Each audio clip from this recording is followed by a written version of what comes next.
It's great to speak with you again, Martin, and I'm looking forward today to this new topic you have.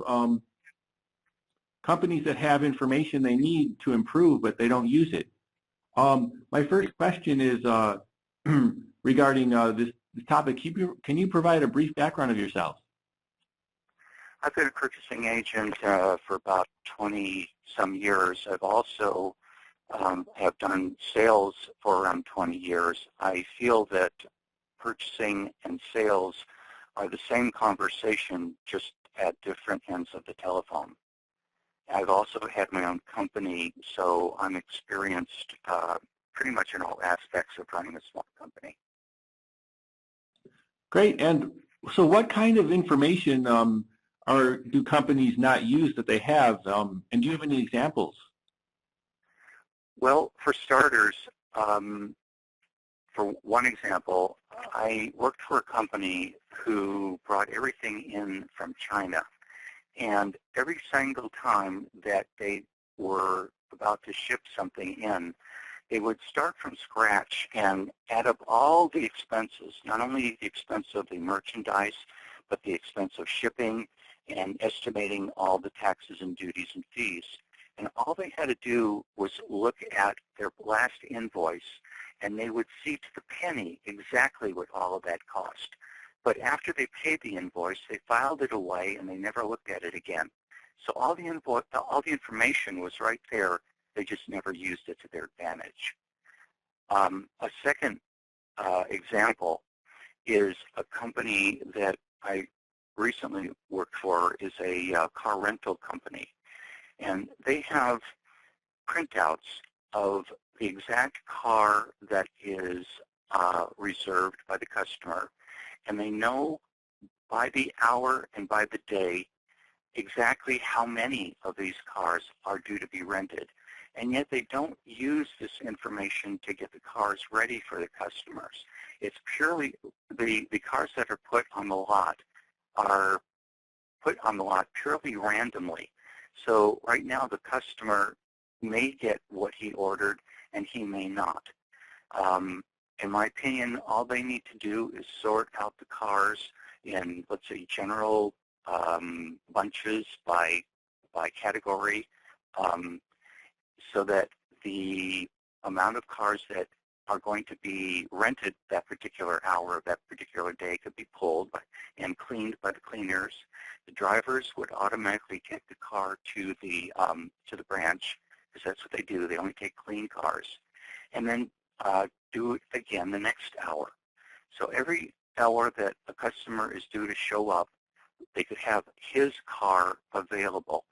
And as a example of how bad this is, I do consider it bad, the customer satisfaction metrics right now is at 50%, which I believe is failing.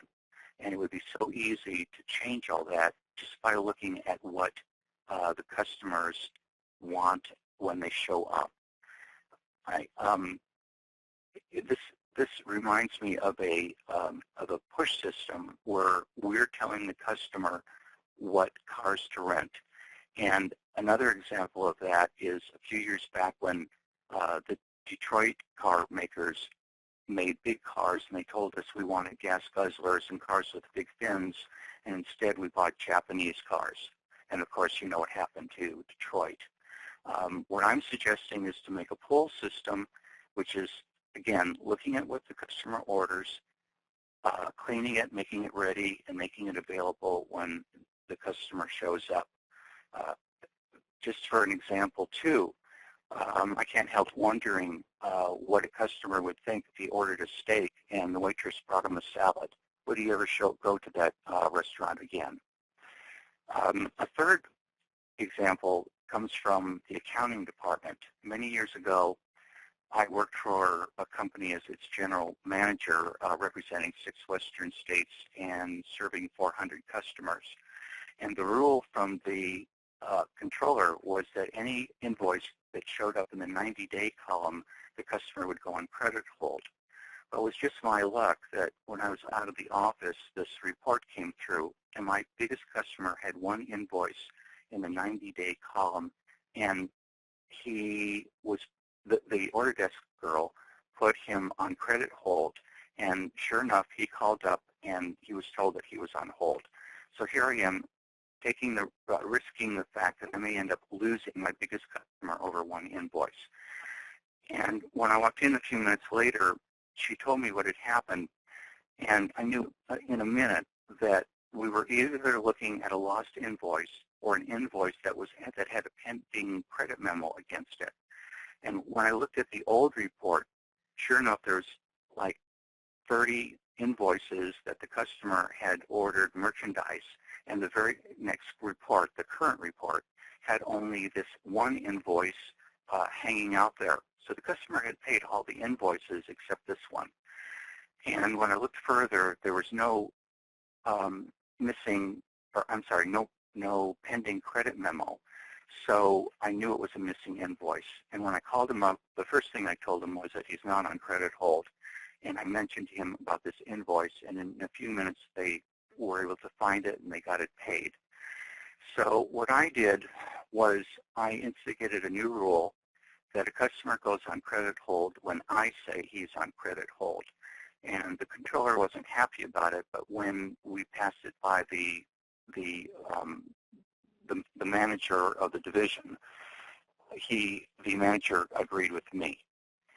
So that's 3 examples of using information that you have in front of you instead of making a mistake or drawing the wrong conclusions. And why is this problem, what is the cause of this problem, or why does it exist? Well, I think the cause of the problem is either looking at information and not coming to the right conclusions, or just ignoring the information that you have in front of you. In my world, I want to make business faster, easier, cheaper, better. And how you do that is you look at all the information. If the information is there, use it. That's how you can solve this problem. And my last question is, how can it be done better, and where have you seen success? Well, I worked at a company as the purchasing manager.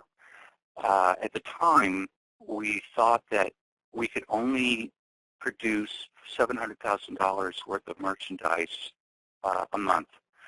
And one day at a production meeting, we were sitting around, and I was looking at the paperwork, the reports, and I said, has anybody noticed this? On the report, the first 2 weeks of the month, you guys made $500,000 worth of merchandise. Do you not see that if you just duplicate this, we'll have our first $1 million month? And when they looked at it, they agreed with me. And they didn't have to do anything new, different, better, cheaper, nothing. All they needed to do was duplicate what they just did, and they did it.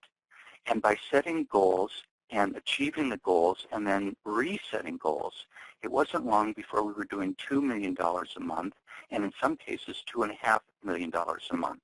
In short, they could always do it. They just didn't know that they could do it. Well, thank you, Martin, for sharing today on this important topic. Well, I appreciate you calling and talking with me. I hope that more people use this information and make their companies faster, easier, cheaper, and better.